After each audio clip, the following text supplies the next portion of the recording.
Hello. Thanks so much for joining me as I share some preliminary findings from a recent national study on parent engagement in Catholic schools during COVID. My name is Julie Dalavis, and I'm from the University of Notre Dame. Just to give you a sense of my background, I have experience as a language arts teacher in Catholic schools, and I'm also a Catholic school parent. I'm also a sociologist, and my research broadly focuses on Catholic schools and school organization, including how schools engage parents. I'm assisted in this work by Ryan Woodbury, who is a research and data scientist on our team here at Notre Dame. Here's a quick overview of our time together. I'll very briefly discuss some foundational research on parent engagement. Next, I'll discuss the details of the study, including the research question that guides us and the data we collected to answer these questions. I'll go over some of the preliminary findings that are of interest to school leaders and teachers, and we'll wrap up with some questions for educators to consider during these times of continued educational uncertainty related to COVID. Previous research points to an important link between parent engagement and student achievement. Higher levels of parent involvement have been associated with higher student achievement outcomes, and how parents are involved with the child's school is typically structured from the school's perspective in ways that only some parents are able to fulfill. When parents are not able to meet the school's expectations, research demonstrates that educators often view parents through somewhat of a deficit lens. This perspective overlooks how parents are involved in learning at home in ways that may not be visible to educators in the school. Thus, research on parent engagement is often separated into two categories: school-based and home-based involvement. School-based involvement typically includes actions or practices that require parent contact with the school, such as attending meetings, communicating with teachers, volunteering, and attending school events. By contrast, home-based involvement includes parent support through assistance with and supervision of homework, talking with children about school, and other more subtle forms, including parent expectations, parent encouragement, and parent support. Although both types of involvement are positively associated with student outcomes, home-based involvement has been far less studied, and there are mixed findings related to assistance with homework. The national shift to remote learning in March 2020 provides a window into home-based engagement during challenging circumstances that allows us to consider how remote learning went, as well as how to better involve parents amid the continued uncertainty, and how best to meet the needs of students and families. The two research questions that drive the research presented today include: how have Catholic school parents supported their children's learning during COVID, and what challenges have parents faced during this time? The data collected and presented here are exploratory and descriptive, and simply seek to document and begin to understand parent engagement in schooling during the pandemic. We fielded an anonymous survey that included questions adapted from the Family School Relationship Survey. And these questions related to parent engagement both before and during remote learning. It also included open-ended response questions to allow parents a space to respond in their own words. We wanted to distribute this quickly and widely, so we drew on the networks of NCEA and the Alliance for Catholic Education, as well as social media. The survey was opened between September 2020 and February 2021 and was available in both English and Spanish. Over 400 parents began the anonymous survey, and we ended up with 243 usable responses. At the conclusion of the survey, individuals were invited to opt into the interview portion of the study by providing their contact information. And more than 100 individuals indicated their interest in being interviewed. We did our best to sample purposefully or for range, attempting to talk to the widest range of parents possible. And we conducted interviews between December 2020 and February 2021. Our survey sample, as you can see from the distributions provided, ended up representing a fairly advantaged population. And while we have responses from individuals in every category, our respondents were mostly moms, were highly educated, primarily worked full-time, and the majority were in the top 2 income quintiles. They were also predominantly white. We also heard from more pre-K-8 parents than we did high school parents, And we had a pretty good national range of families, although we do see a concentration in NCEA's Great Lakes region, which is also where Notre Dame is located. Despite our best efforts to talk to the most diverse group of parents as possible, our interview sample, as you can see, closely resembles our survey population. In this presentation, we include summary and descriptive statistics that speak directly to the research questions considered here. And both the open-ended responses from the survey as well as interview data were coded in an iterative manner, first using open coding as an initial step in identifying categories in the data, and then using axial coding to draw connections between categories. As I'm also a Catholic school parent who experienced remote learning with my own children, we enlisted the help of a small team of coders who were not Catholic school parents to provide some checks on the process. I want to stress that our findings here should be considered exploratory rather than representative of or generalizable to all Catholic school families. Our goal was simply to document parent experiences during this novel time. And as I mentioned previously, our sample draws disproportionately on more advantaged families. Thus, more research is needed to understand how more vulnerable families encountered remote learning during the pandemic. And finally, although efforts were made in the analysis process to counter personal bias, it should be noted that I do bring my own experiences with remote learning to this research. I want to stress that these findings are preliminary as we are in the early stages of analysis. Findings are reported by research question and fall into two main categories: parent support for learning and the challenges parents face. And in this presentation, we include survey and interview data together as appropriate. So in answering the first research question, how did parents support their children's learning during COVID? The following two main findings emerged from the data. One, there are fairly distinct differences by grade level, especially in relation to how much time parents spent assisting their children. And two, parents supported their children in a number of different ways, offering assistance with technology, content, organizational help, and motivational support. So first, the differences between grade levels. Parents with children in the elementary grades reported having to be very hands-on, with many parents describing hours spent sitting with their child, reading or going through instructions, teaching or reviewing concepts, and providing other assistance as needed. Parents of middle school students on the whole reported playing more of a monitoring role, involving keeping students on time and on schedule, helping them with organization, and making sure assignments were submitted. As we might expect, parents of high school students described their children as pretty self-sufficient, and parental support was more social and emotional in nature, as parents helped students manage disappointment, particularly over canceled events such as extracurricular activities, prom, and graduation.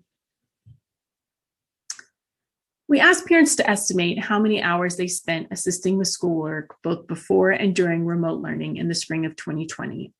This figure graphs the data from the survey.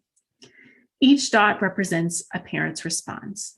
The line represents where cases would fall if parents spent the same amount of hours assisting students at both time points. As you can see, the majority of parents spent more time, and for many, considerably more time, during remote learning in spring 2020. The dark blue dots represent pre-K and kindergarten students, and the light blue represents parents with elementary age students. And you can see these are the two groups that increase their time spent with their students dramatically. Although some middle school parents, as represented by the orange dots, and high school parents represented by red dots, also increase the number of hours spent assisting their student, many more of these cases cluster in that lower left area of the graph, spending only 0 to 2 hours during both time periods. This low level of engagement for older students is in line with previous parent engagement research, as students generally need and want less parent assistance with schoolwork as they progress through middle and high school. This next slide also compares parents' self-reported support for students learning both before and during remote learning in spring 2020. Here too, we see parents of younger children, pre-K and elementary age students, reporting an increase in their effort, as well as an increase in how much they help their children understand content. Whereas middle and high school parents seem to remain the same or decrease very slightly between these two time points. We find the same pattern in the qualitative data. One parent stated, My kindergartner was starting to read, but she couldn't read. I was reading all the instructions. Another parent described the differences between how much she helped her different elementary school age children. My sixth grader was very capable of doing it all on her own. She could open up a computer and get right with it. My first grader, I really had to sit like right next to him and kind of go through the lessons with him. High school students didn't seem to need as much academic assistance. Since she was a high school senior, she needed a little assistance from me with her academic studies. My role was more directed toward making sure she had the emotional support to try to maintain a positive attitude. Parents reported several different ways in which they supported their children's learning during remote learning. And the first we will discuss is technology. In many cases, parents had to instruct their children in how to use the technology needed to fulfill assignments. One parent reported, I had to do a lot of sitting with her because she was not used to the computer. She was very computer illiterate in a way, so I had to really help her through that quite a bit. And another parent described basic tasks. A lot of it was just technology related, learning how to take a screenshot of her homework to send it. She didn't have email. Then all of a sudden, she had an email address. One parent suggested there needs to be a course class at grade level to basic buttonology of computers or whatever they're using so that students are familiar with the educational tools that they're using. Also in the area of technology, parents had to help students attempt to fix or solve technology challenges that they faced. One parent described their remote learning role as that of an IT specialist. And for some parents, this was not an easy task. One parent said, we were trying to learn how to use the platforms. It was frustrating. Others discussed the amount of time this took early on. There's a learning curve, I think, with just technology that I think we've had with work, but then you see it with school too, with the teachers, and my son or the other students, that they're just not as versed as you would like them to be in tech. We're not IT people. We don't have like a help desk that you could just go to. This learning curve extended into navigating a multitude of learning applications and platforms. The schools were also trying out to see which ones were best suited to the remote learning. One parent said, our school had a real mess about, are we using Google Classroom? Are we using Meet? Are we using Zoom? They didn't know what they were doing with that. Teachers were trying to engage students in this online environment with these new tools, but at times this became somewhat overwhelming with the sheer number of steps involved. One parent said, I think that teachers tried to add some variety, but it would be like, click on this video to watch this concept, and then come back to the slide and print, and then input this.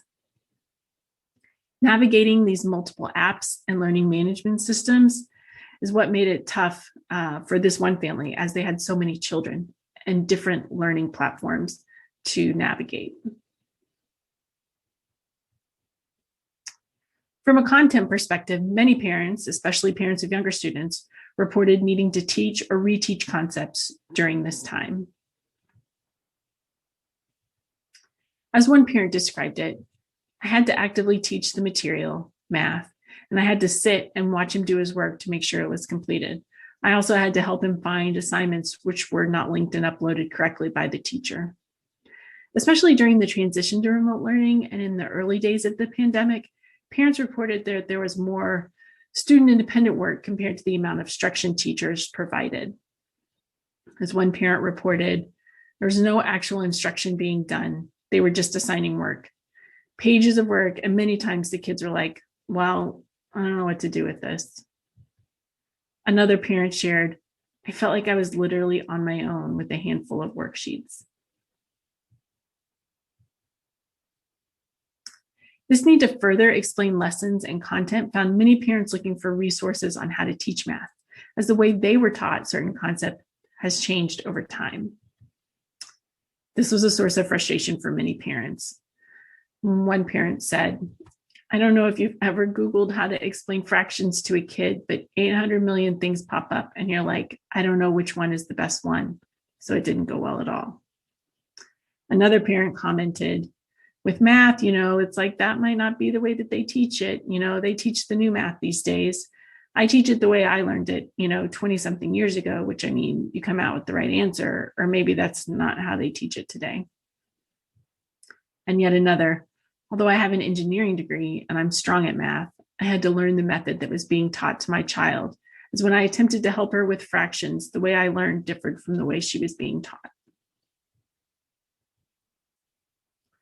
Parents found themselves attempting to explain directions and communicating more often with teachers when instructions needed clarification. This was especially true for parents of younger students. One parent shared, "My student was a first grader, thus I was intimately involved with everything about her education. My student has a learning difference, and thus I was on the phone with her teacher regularly, as well as with the student support team." Another shared, "I would check in with his educators normally, but now it's like I'm checking in like, hey, we're struggling over here. What can we do?" Another reported, "I interacted through email at least 4 times a week. Teachers emailed students and parents, and I reached out through email as needed for clarification."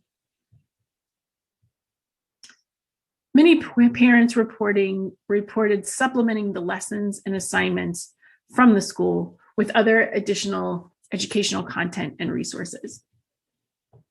For some parents, the amount of work provided by the school didn't seem adequate for what she felt her child was missing. As one parent stated, "I think that what the school has given us is good under the circumstances. It's not enough for what I think a first grader should be doing. I don't know how you could have your kid do this and think it was enough. If you're not there and following up and adding to it and quizzing her on your own or giving an extra activity or talking through a concept." Other parents supplemented curriculum in an attempt to occupy their children's time in an educational manner. "I looked into finding other outlets for my child, got computer educational games and videos like the Home Zoo videos through Facebook, got more workbooks to have them work on handwriting, found age skill level appropriate books for them to read aloud." Lots of things. And as another parent reported, she provided additional learning materials because her child could easily finish all of the assigned work in a short amount of time. Beyond content, parents found themselves assisting on an organizational level in order to help their children be successful in learning from the home. And many parents of students of all ages reference setting a routine as one of the most important ways they're supporting their children during this time. Here are a few quotes to this effect. "As soon as we got into a routine, I think that was what helped the most. We established a routine, not unlike in school learning. Up in the morning, eat breakfast, get online, do your work. Only after all work was completed could they participate in other activities. She still had to get up. Everybody got ready and ate breakfast, and I would let her choose like what subject she wanted to work on first." Similarly, parents described setting up dedicated learning spaces for their children in the home. While the descriptions of these spaces differed widely, parents described separate or established spaces that they set up for learning. This slide includes a few example descriptions. "We have given them separate space that we set up as a classroom." Another shared, "I established areas where they were supposed to be working, so never in the bedrooms. There was the dining room, there was the island area, which is plenty of room and space and seating area, and then there was a desk where we have sort of a home office." Another shared, "I had set up a space. Actually, this room has been in flux. It was a playroom in my office, but I had transitioned it to be a classroom. I had a kid-sized table, and I had set it up with all this stuff." Parents of younger students found themselves navigating teacher communication and printing and preparing materials for their children. This involved advanced downloading, printing, and curating of lessons and instructions as described by the following parents.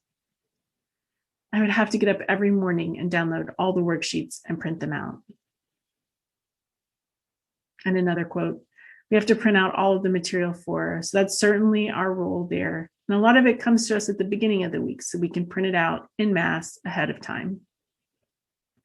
Some parents went beyond school instructions, creating plans or checklists. As one parent shared, "I could see all of her assignments for the week. So I would, like copy and paste those into a Word doc and print them off. I'd have a page for every day, and then it would be labeled by subject, and we'd pin that above her desk." In the same vein, parents also were responsible for keeping students aware of internet meetings over Zoom or Meet. For some parents, this meant reminding students to set a timer, and others tried to instill other organizational skills. As one parent shared, I made a chart for my child to use to keep track of each day's Zoom meetings, as well as to jot down notes about homework assignments. Other parents shouldered the burden of regular monitoring of student schedules. I guess the biggest thing is being timekeeper and keeping everyone moving, making sure that not only does the day start when it's supposed to start, but then having to check in a lot during the day to keep people logging into the next class and the next class and the next class, or when a class shifts to take asynchronous time, that someone actually comes back to the live portion. Finally, parents played an active role in monitoring and in many cases, submitting student work through educational apps or platforms. For this reason, many parents felt they were more involved in their students' work than previously. One shared, I did feel like I had to be a little more attentive to what assignments he had than I normally would have. Another reported, I had to be the one to email, like her homework assignments. Like when I would get home from work, I had to scan the stuff in and email the teacher. I felt like I had homework that I had to do every day. I had to be sure, oh, did I email the teacher this, or, did I do that? Some parents noted this increased involvement wasn't always a positive. I think that, as one shared, I think the biggest challenge for me is, again, fluctuating between that, like making sure that she's getting everything done and she's turning in her assignments, but also not putting too much pressure on her.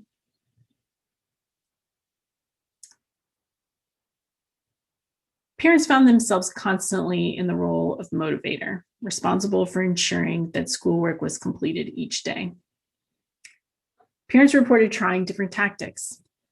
I try to space everything out for her so that she can get everything done in a timely manner, and that, we don't overload or too much on one day, and make sure that she's not working past like 2:30, 3 o'clock and stuff when the school day would be ended.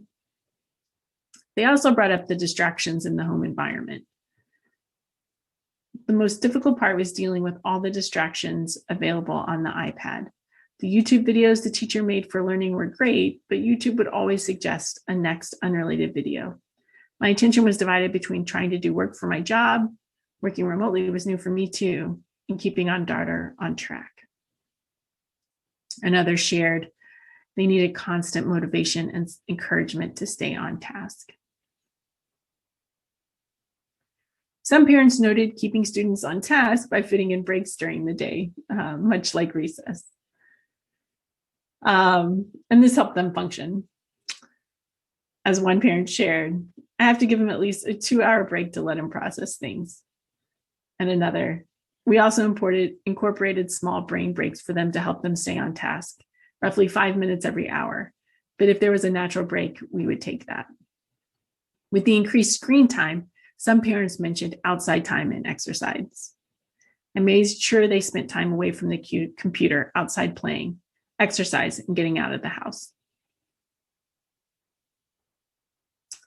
So just to sum up, parent support, parents increase their time and effort, especially for parents of younger students during remote learning in spring 2020. And this effort was considerable and related to all facets of the learning process. Parents supported their students in the use of technology, in teaching and reteaching content, providing organizational help, and motivation. Moving on to parent challenges. As the previous slides demonstrate, parents, especially parents of younger students, were very involved in their children's learning during remote learning. And thus it's not surprising that balancing this effort with other responsibilities was one of the biggest challenges parents faced. Parents also noted challenges related to school expectations, how to support their students socially and emotionally.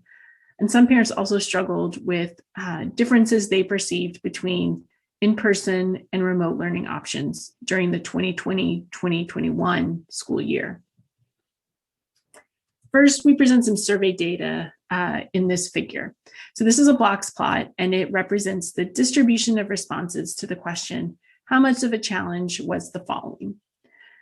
The green bars you see here are the median response. Thus, we can see for how busy the parent's schedule was, this was considered between a small and large problem for the majority of families, with the median response being a medium problem. For the most part, parents considered technology issues to be not a problem or a small problem, although some outliers were present, represented by the dots.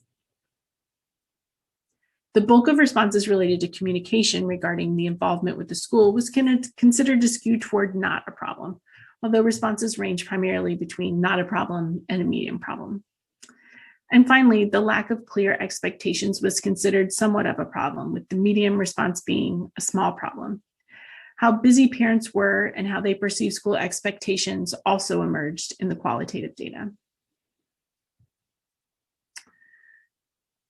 So many parents working from home struggle to balance helping their children with remote learning with their personal work responsibilities.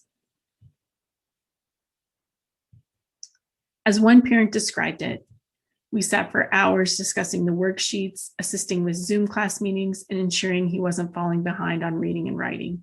The majority of these activities occurred during work hours when I was supposed to be attending to my full-time job. Another shared time. There was only so much time in a day. Both parents working full-time while taking on full educational responsibility of your children is ridiculous. The tone of many of parent responses reflects the difficulty and frustration many parents felt in having to make decisions about when they could and could not help their children. As another parent shared, I simply didn't have the time. At times, teaching my kid had to take a back seat because I had a work obligation.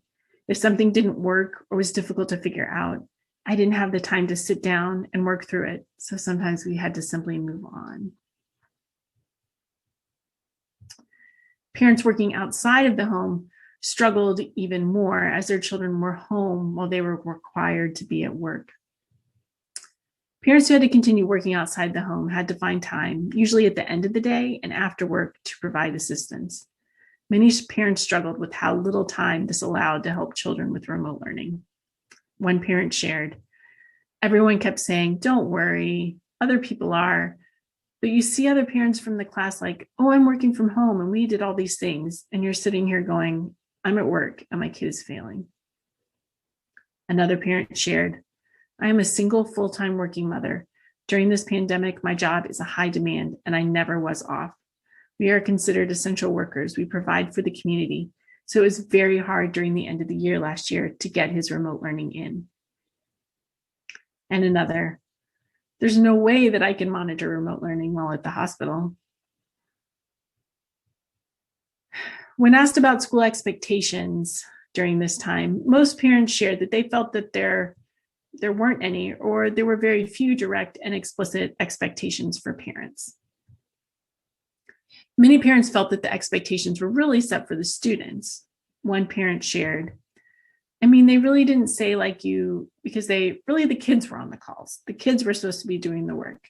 Like the parent was just supposed to be present in the home. Similarly, another parent described it. So there isn't a ton of expectation being placed on me as a parent by the schools, other than if your kid is not making it to class, we're going to let you know. And nothing we can do if they're at your house. So you've got to help us with that. Lots of reminders to just keep being aware of what the kids are doing.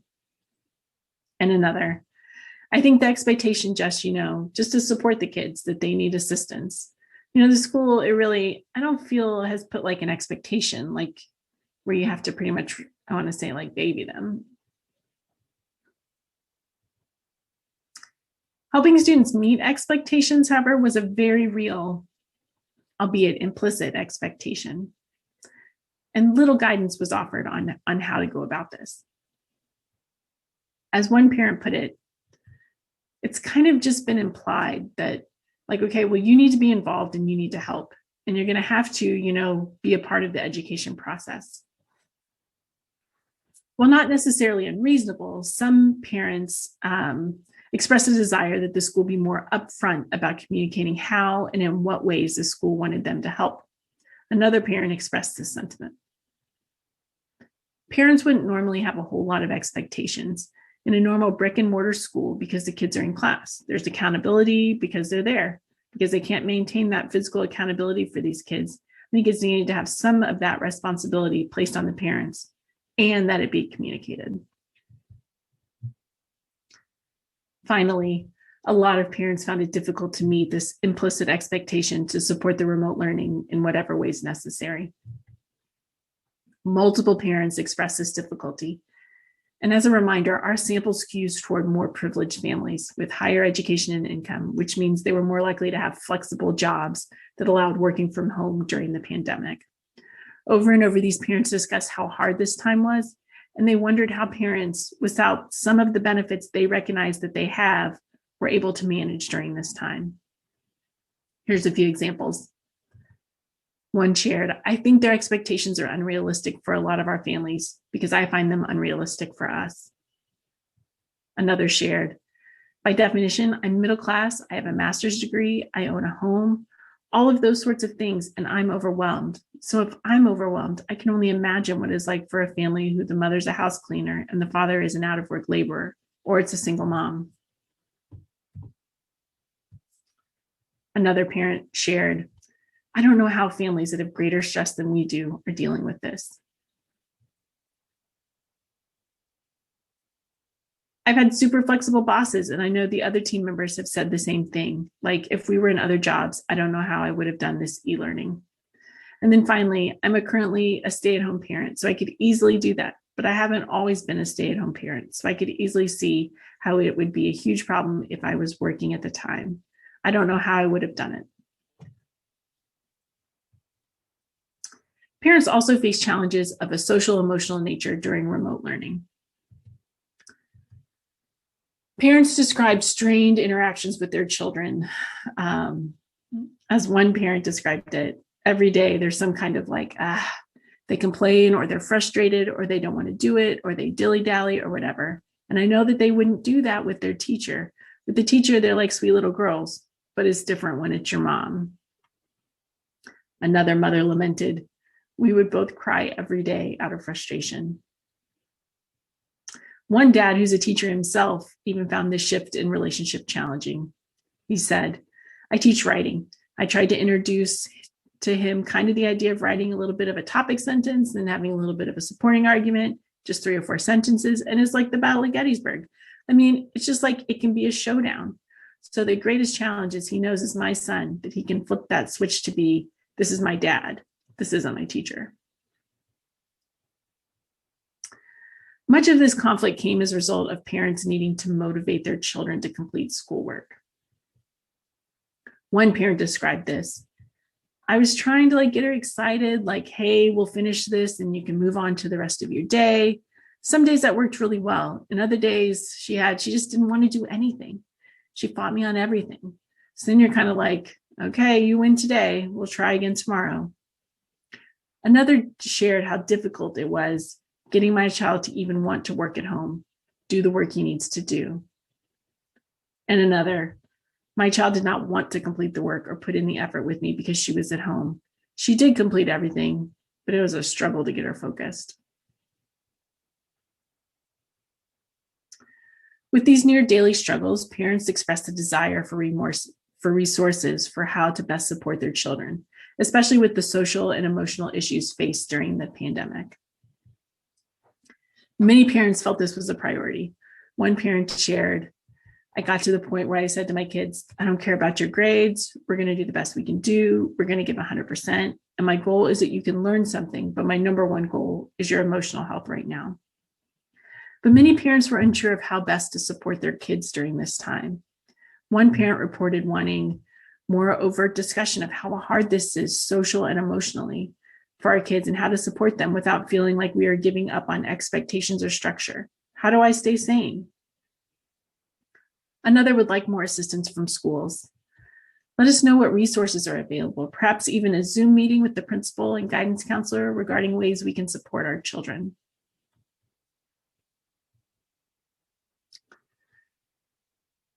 Moving on, as we collected our survey data after the start of the school year and our interview data at the mid-year point, we were able to get some understanding of how the current year is going for families. Over 1/3 of both our survey and interview sample had either chosen to send their children to Catholic school using a remote option or to a virtual Catholic school. And in some places, Catholic schools were only open remotely. One concern that emerged among parents were the differences between remote versus in-person experiences within their Catholic school. Some parents felt their remote students were being neglected. As one mom shared, for the first couple of weeks of school, the kids that were remote learning, they couldn't speak, they would be muted. They couldn't ask questions, they would never be called on. I was just calling the school every day saying, you've got to do better, you've got to do better. Because these kids, if you lose the children's buy-in, their whole year will be shot. And my son was saying things to me like, they don't care about us. Another expressed similar concerns. Like right now, they get kids into school. I don't see them putting too much attention to the kids being at home. That's what the difference is. And parents recognized the complexity of the situation for teachers, but felt that more effort for coming up with alternative solutions was needed. If the teachers can't do both, teach the kids at the same time and teach the ones online, then write it all up, upload it and say, this is what you're doing for this week. Some families felt it was difficult to get their voice heard. There's just a small proportion of us that chose to stay remote from the beginning. So it was almost like our concerns weren't exactly heard because we weren't a priority. Many remote parents felt that one element lacking in the current remote learning landscape was communication about student progress. Parents felt that they were often blindsided in the current remote learning environment, finding out only at the end of the reporting periods that their students were missing assignments or had low grades. One parent described her situation. I'm like, hey, no one has contacted me about these Fs. He's failing and you're not reaching out to us to see what we can do to wrap around him and support him during this time. And so I made us think about that. He's still struggling. It kind of damaged relationships too, because being remote, we haven't met some of the new teachers his junior year, so they don't know us. Another parent complained, one of my children in junior high has received no feedback on any work all year. I'm being told that teachers are under so much stress that they just might quit. So asking them for this very basic level of interaction with remote children is off the table. It's absurd. We're all under stress this year. It's hard for teachers. It's hard for me as a remote parent. It's hard in every industry that has had to rethink itself. We're all buried under the new requirements. That doesn't mean we don't have to do our jobs. It means doing our jobs is harder than ever. We owe each other some grace. Parents were sensitive to perceived efforts by schools to pressure them to send their children in person. We asked parents how they made decisions to choose remote or in-person options when given the choice. And parents on the whole put a lot of thought into the option they chose and did not choose the remote option lightly. Thus, remote parents felt that pressure from the school to attend in person was problematic. One parent shared, the principal made this long video and was like, we hope that the only reason that you'll be keeping your child home is because you have some medical issue. The way that she kind of said it really rubbed me the wrong way, because I was like, even if my husband didn't have a medical issue, we don't want to contribute to the spread of the coronavirus. Another felt that her children were suffering as part of only 5% of the school population that elected remote. She said that they're constantly being reminded of the additional stress on teachers to teach in dual mode, because we who are listening to our public health experts are the problem. One parent suggested the school should discontinue messaging about promoting return to school, as well as messaging about the additional workload posed by remote students to teachers who are teaching in person, as well as students learning remotely. So to sum up, here are a few takeaways from these findings and these data. Parents were heavily involved during remote learning, especially for elementary age students. They provided multiple forms of support and felt the weight of implicit school expectations while balancing many roles. Parents also struggled with understanding their students' progress, and many felt schools should provide more social emotional support for students, Current remote families also express concern over perceived differences between remote and in-person learning opportunities. So based on these findings, we've put together some questions for school leaders and teachers to consider as they work with parents during this time and beyond. Overall, how do we include parents as meaningful partners in supporting remote learning? How do we want parents to support learning in the home? What supports, scaffolding, or information do parents need? How do we communicate this information to a wide range of parents? What small things can we do to ease stress around remote learning? Can we balance high expectations with flexibility and grace? And how do we seek meaningful feedback from parents? In addition, how can we ensure the remote learning option is both inclusive and equitable? Is our messaging putting unnecessary pressure on remote parents? Do our remote students feel valued? How can we better include remote families in school events? How do we build community across remote and in-person families? How do we keep remote families informed of student progress? And most importantly, how do we better understand the experience of families not represented in these data?